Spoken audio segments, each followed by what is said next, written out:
What drew me to them? General Hospital was always on in my house. It was the backdrop of my childhood, and there was a solid block of ABC soaps.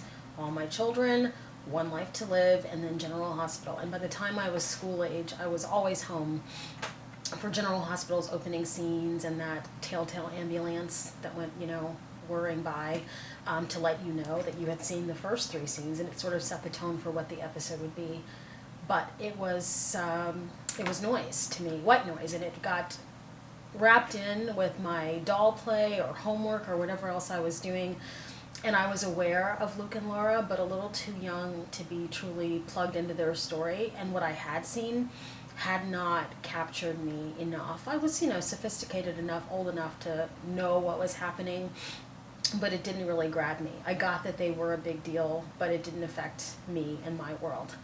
And in September of 1984, I was 11, so definitely old enough to have opinions and to be forming opinions about love and how stories went and my investment in them.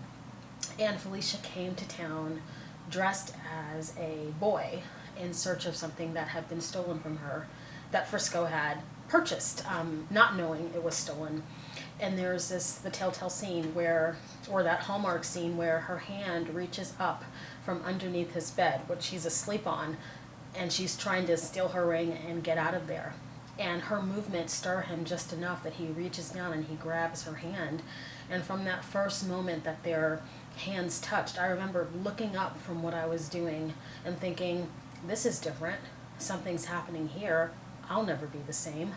And I needed to know what was going to happen to these 2 people. And I liked them, and I followed their story, and I was invested in them, but it didn't really completely click or turn over for me until the Asian Quarter storyline, when things were changing. Things were deepening between the characters, and the friendship between their portrayers was deepening off screen. We now know from interviews and real life photos of them at the time. But I just knew I'd never forget these 2 people.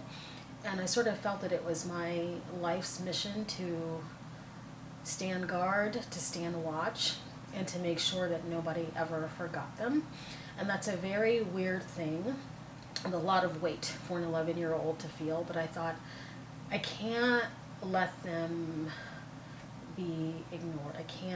I gotta pay attention to these 2 people. And so here I am at the age of 41.